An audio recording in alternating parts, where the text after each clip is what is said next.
მოგესალმებით თავისუფლებას ინდისის პატიმრებს და ეს არის ორი თავარი სათქმელი პირველ რიგში რომელსაც დავიწყებდი ამ ეთერს და ამიტომ თუ გექნებათ შეკითხვა შემდეგ ვისაუბრებ ამაზე. აუცილებლად ცალკე ვისაუბრებთ ამ თემაზე. კი ბატონო, რაც შეეხება ჰერჩინსკის განცხადებას, მე ნამდვილად ვერ დაგეთანხმებით იმაში, რომ ეს იყო არადიპლომატიური განცხადება, იმიტომ რომ ევროკავშირს ამასთან დაკავშირებით პოზიცია არაერთხელ გამოუთქვამს ევროკავშირის არაერთ შტოში არაერთ სივრცეში თქმულა ეს როგორც ევროპარლამენტის დონეზე თქმულა ეს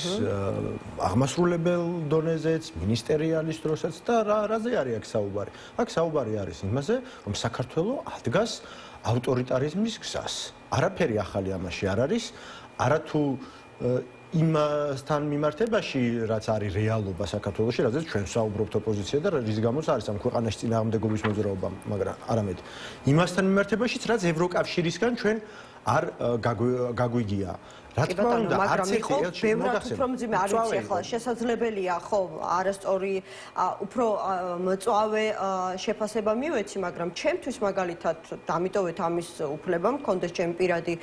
მოსაზრება, როდესაც შენ ამბობ, რომ კონკრეტული ხელისუფლება ხალხს აბრუნებს ძალადობის, სამოქალაქო ომის, სიღარიბის, გაჭირვების და კორუფციის ბნელ დროში და ცილდება ერთგვარ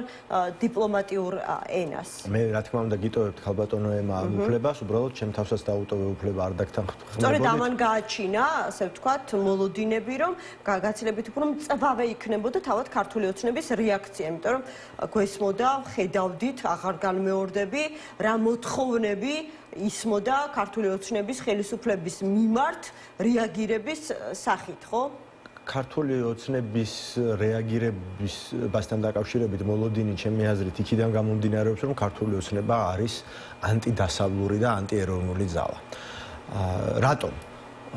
მწვავე განცხადებები კი არა, ირანის ელჩმა ცოტა ხნის წინ თავის Facebook პოსტში გააკეთა ისეთი განცხადება, რომელსაც პრაქტიკულად ომით დაგვემუქრა და ის მაკა ბოჭორიშვილი, რომელიც დღეს პაველ ჰერჩინკის შეხვდა. მან რომ თუ გაინტერესებთ, გვაქვს თუ არა ირანის ელჩთან მსგავსი რეაგირება? კი, გვაქვსო. ეს არის მტკნარი სიცრუე, იმიტომ რომ ერთი არ დაუბარებიათ ელჩი, მეორე არანაირი საპროტესტო ნოტა არ გაუგზავნიათ. შეხვდა თუ არა მაკა ბოჭორიშვილი ელჩს? დიახ, შეხვდა, ოღონდ ისევ ირანის ელჩისვე ინიციატივით და იმ შეხვედრიდან ირანის ელჩი გამოვიდა ძალიან კმაყოფილი და თქვა, რომ ეკონომიკური შინაარსის ძალიან ნაყოფიერი საუბარი ჰქონდაო, ან ორმაგად თავს ლაფი დაასხა ქართულ სახელმწიფოს, ქართულ დიპლომატიას, თვითონ პერსონალურად მაკა ბოჭორიშვილზე არაფერს ვიტყვი ბუნებრივია, იმიტომ რომ ის არის ერთ-ერთი ყველაზე სამარცხვინო პირი, ვინც კი ოდესმე ხელმძღვანელობდა საქართველოს საგარეო უწყებას, აქ არც დიპლომატიური ეტიკეტის დარღვევაზეა საუბარი, არაფერზე. ირანის ელჩს თავი დავანებოთ, გვახსოვს როგორ იბარებდნენ ჩვენი მეგობარი პარტნიორი ქვეყნების ელჩებს. მაგალითად ილიას სახელმწიფო უნივერსიტეტის დასაცავად გაკეთებული განცხადებებისთვის. ჩვენ ვნახეთ დიდი ბრიტანეთის ელჩი როგორ დაიბარეს მათი პროპაგანდისტული არხების პოსტივისა და იმედის დასანქცირების გამო, მანამდე გვახსოვს BBC-ს გამოძიების გამო, ჟურნალისტური გამოძიების გამო, როგორი რეაგირება ჰქონდათ და ელჩს თხოვდნენ პასუხს. რა თქმა უნდა, მათთვის შეიძლება უკვე წარმოუდგენელი არის 14 წლიანი ძალაუფლებით ტკბობის დროს, რომ შეიძლება საზოგადოებრივი მაუწყებელი იყოს დამოუკიდებელი სახელმწიფოსგან, იმიტომ რომ არ არიან ჩვეული აქ ჩვენთან ამას, მაგრამ ახლა მე დარწმუნებული ვარ, რომ თქვენი ტელევიზია რომ დაესანქცირებინა რომელიმე სახელმწიფოს აზიაში პირობითად არავის არ დაიბარებდნენ ისინი. ხო, ნამდვილად არ შეიწუხებდნენ თავს, არათუ სანქციებამდე საქმე რომ არ მივამაში დარწმუნებული ვარ მე, მაგრამ უბრალოდ კონტრასტისთვის თქვი, სტუმრობითაც კი არ იწუხებენ თავს, ამის თქმა მინდოდა, არა და რაღაცა სუფრაზე კი არ ვეპატიჟებით, არსებობს საჯარო ინტერესი კონკრეტულად ჩვენი ტელევიზიის აუდიტორიისთვის და ვფიქრობ, რომ მე მახსოვს ისინი დადიოდნენ ხოლმე თქვენთან და აღარ დადიან. ეს უბრალოდ უხსოვარ დროს შეიძლება ასე თქვა. ის მაკა ბოჭორიშვილი არის აგრეთვე რომელსაც საერთოდ არანაირი არც რეაგირება ჰქონია და არ ვიცი ყოველ შემთხვევაში საზოგადოებას ხომ უნდა უთხრა, როდესაც გამოვლინდა, რომ უნგრეთის საელჩოში თურმე 4 წლის განმავლობაში რუსეთის სასარგებლოდ ჯაშუშობდა ერთ-ერთი თანამშრომელი. იცოდა თუ არა უნგრეთის ელჩმა,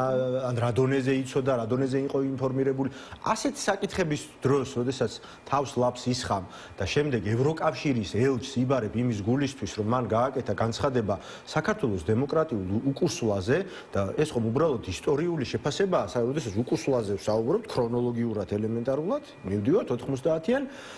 წლებამდე, ხო? არასოდეს ელჩები არ აფასებენ ხელისუფლებას იმის და მიხედვით, როგორ კარგები არიან თუ ცუდები არიან, როგორ იდეოლოგიურ ორბიტაზე დგანან მემარჯვენეობა მემარცხენეობის და ასე შემდეგ, მაგრამ როდესაც საქმე ეხება ადამიანის უფლებათა დარღვევას, როდესაც საქმე ეხება ხელისუფლების მიტაცებას, როდესაც ყოველგვარი ზღვარი არის წაშლილი მმართველ პარტიასა და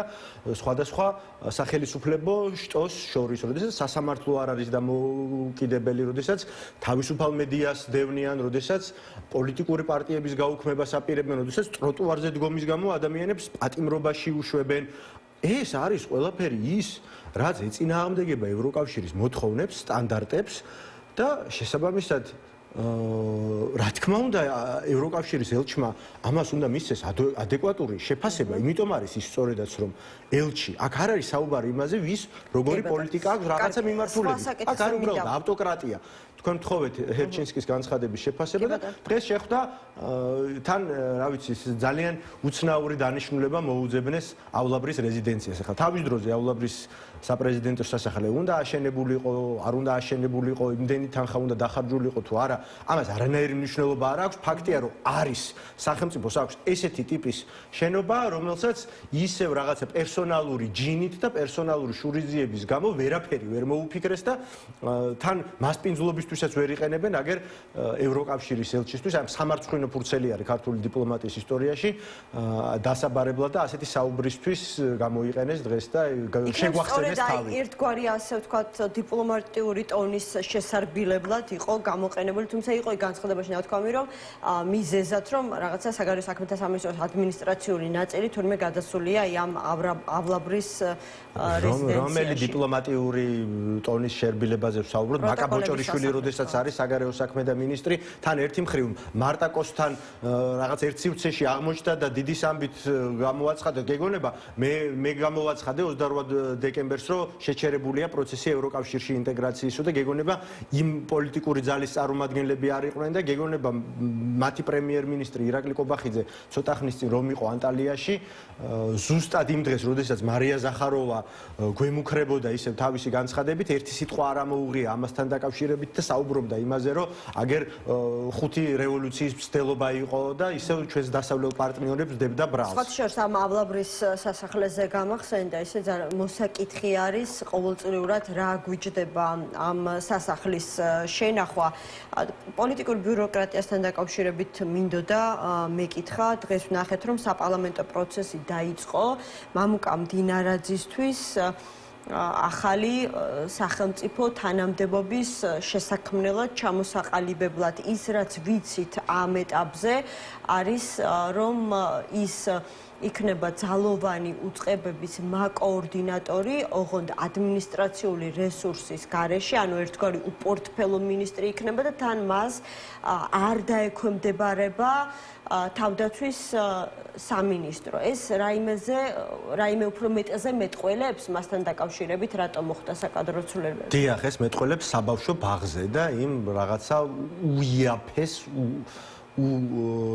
რაღაცა უმდარეს პროპაგანდაზე, რომლითაც ცდილობენ, რომ ახლა თავისი ყველაზე ბრმადმორწმუნე ამორჩევლები რაღაცით დაარწმუნონ, რომ თითქოს უცებ გაჩნდა საჭიროება ძალოვანი უწყებების კოორდინაციის და ახლა მამუკა მდინარაძემ, რომელმაც ააშენა სუსი 5 თუ 6 თვეში,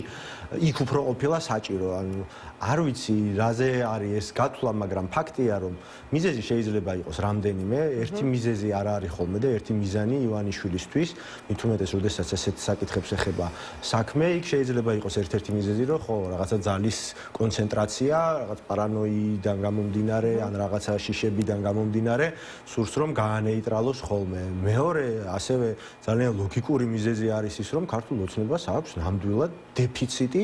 სპიკერების. ყავთ რაღაც ახალი თაობის სპიკერები პარლამენტში, მაგრამ ვერავინ ჯამურადაც ვერ ქმნის იმ წონას, რაც სჭირდება აი ამ სიბინძურის მიზანმიმართულ რაღაც მექანიკურ მთხოვას, რომელსაც ასე კარგად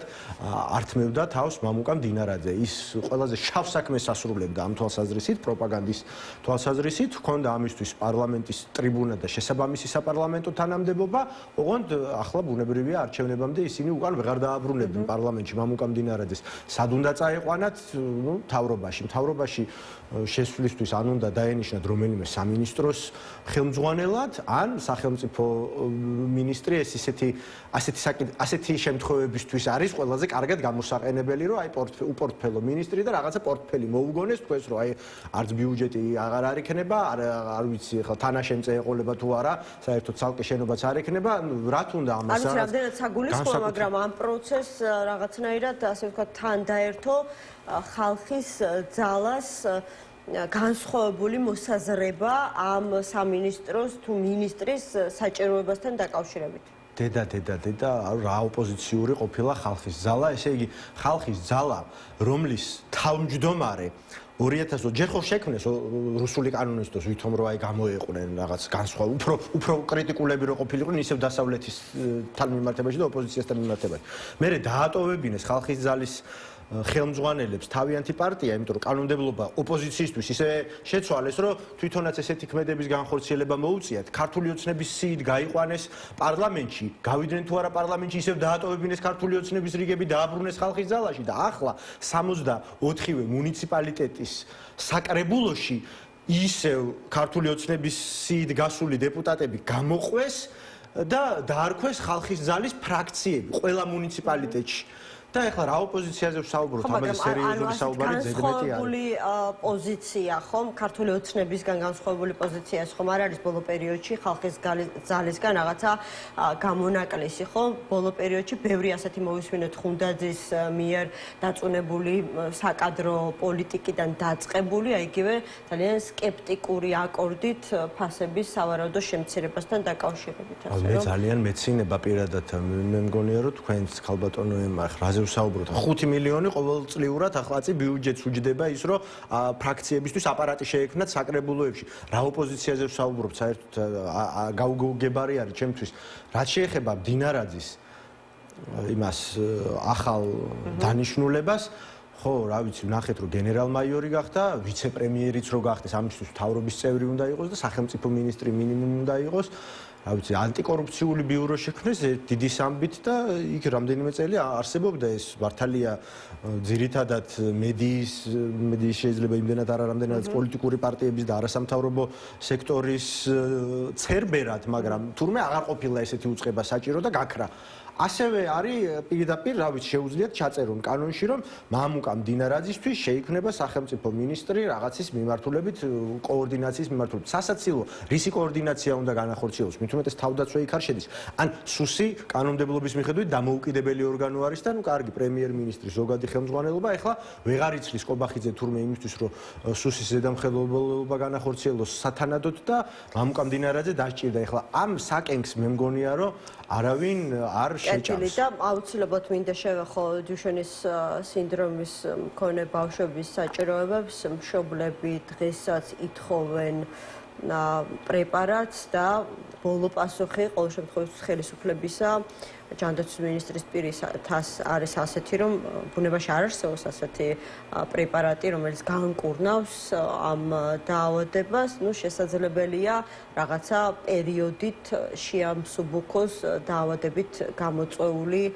ჯანმრთელობის პრობლემები ანუ აი თქვენი განცხადება ვნახე და დღეს გამიჩნდა ასეთი შეკითხვა ანუ თქვენ რას ამბობთ რომ პრეპარატი არის მკურნალობა შეიძლება ძვირია და ხელისუფლება ფულს ვერ იმეტებს ამისთვის? ეს მადლობა რომ ამაზე კომენტარის შესაძლებლობას მაძლევთ ქალბატონო ემა მე დღეს ძალიან დატვირთული ვარ ემოციურად იმიტომ რომ ვიმყოფებოდი დღესაც კანცელარიასთან სადაც ეს აქცია მიმდინარეობს და ძალიან ძნელი საყურებელი არის იმ მშობლების მდგომარეობა რომელთაც არანაირი სხვა პერსპექტივაც არ აქვს, იმიტომ რომ ცალკე აღებული ეს მედიკამენტები არ არის შეიძლება იაფი, მაგრამ რა თქმა უნდა ადამიანისთვის არის ეს ძვირი, სახელმწიფო რომელიც აი ვახსენე ხო 5 მილიონს რო ახლა ხალხის ძალის ფრაქციებისთვის ხარჯავს და კიდე ამას ახლა ევროპული სოციალისტების ფრაქციები დაემატება, როდესაც უამრავ 70 მილიონის პრემიები არის მარტო რა ვიცი ყოფილი სპორტსმენებისთვის გამოყოფილი და ასე შემდეგ რა ვიცი პოლიციის დღის აღნიშვნაზე ანუ სახელმწიფოსთვის არ წარმოადგენს ეს რამდენიმე თუნდაც რა ვიცი 30 მილიონი თუ რამდენიც იქნება სახელმწიფო შეკვეთა რო არის კიდევ უფრო იკლებს ეს ფასი ნამდვილად არ წარმოადგენს იმ თანხას რომელიც გამოც შეიძლება ბავშვების სიცოცხლის გახანგრძლივება დადგეს სასწორზე სახელმწიფო იმითი ფასობს და თანამედროვე სახელმწიფო იმიტომ არის თანამედროვე სახელმწიფო რომ მასში მთავარი სუბიექტი და მთავარი მიზანი და დანიშნულება სახელმწიფოს როგორც პოლიტიკური ორგანიზაციის არსებობის არის ადამიანი და ადამიანი არიზომება მხოლოდ და მხოლოდ რაოდენობით ერთი ადამიანის მით უმეტეს ბავშვის სიცოცხლეც როდესაც დევს სასწორზე აქ ყველაფერი უნდა გააკეთოს სახელმწიფო მე არა ვარ ექიმი და შეიძლება რაღაცა გვერდითი ეფექტებიო თუ რაღაც ბოლომდე გარანტიას არ იძლევა მედიკამენტები გასაგებია მაგრამ სხვა გზა არ არსებობს უბრალოდ თუნდაც აი თუ დავანებოთ თავი ყველანაირ პოლიტიკურ რაღაცა ასპექტებს რა ადამიანურად და მორალურად როდესაც ხედავ რომ ბავშვების სიცოცხლე არის საფრთხის ქვეშ და შენ შეგიძლია ამ ბავშვებს სიცოცხლე გაუხანგრძლივო და აი ამ მშობლებს რაღაც სასო მისცე ამაზე მეტი რა შეიძლება იყოს ძალიან უხერხული არის საერთოდ ამაზე საუბარი და ყველაზე მეტად აი გასაცოფებელი არის ის დამოკიდებულება რასაც ვხედავთ ჩვენ ქართული ოცნების ოფიციოზის მხრიდან რომ იქ რა სიტყვენ ეს მშობლები და რა შუაში აქვს პოლიტიკურობა კი პოლიტიკოსებიც შეიძლება იქ მივიდნენ და ჩემი აზრით ყველა მოქალაქე უნდა მივიდეს პირველ რიგში როგორც მოქალაქეები ისე მივდივართ სოლიდარობის გამოსახატად იმიტომ რომ ცნობიერება ამაღლდეს და რაღაცა გამოიწვიოს ამან ისეთი რეზონანსი რომ შედეგი მოხდეს როგორც აქონდროპლაზიის სინდრომის მქონე ბავშვების შემთხვევაში მოხდა ამას 3 წლის წინ თორე აი აქაც რო აი ოპოზიციონერი გამოჩნდა რაღაც კრიტიკული მედია გამოჩნდა და ამის გამო რომ ესეთი დამოკიდებულება გაქვს და პარალონები რო არ შეატანინეს მშობლებს ღამეებს რო ათენებდნენ ერთ-ერთი მშობელი ცუდად გახდა ჩემ თვალწინ იქ ორი ღამე გაუთენებია ფიზიკურადაც ძნელია ამ ადამიანებისთვის და პოლიციას რომ იმას ავალებენ რომ რაღაცა რა ვიცი ადამიანობისგან დაცლილი ქმედებები განახორციელოს აი ეს არის კიდე შემაძრწუნებელი ამ ქვეყანაში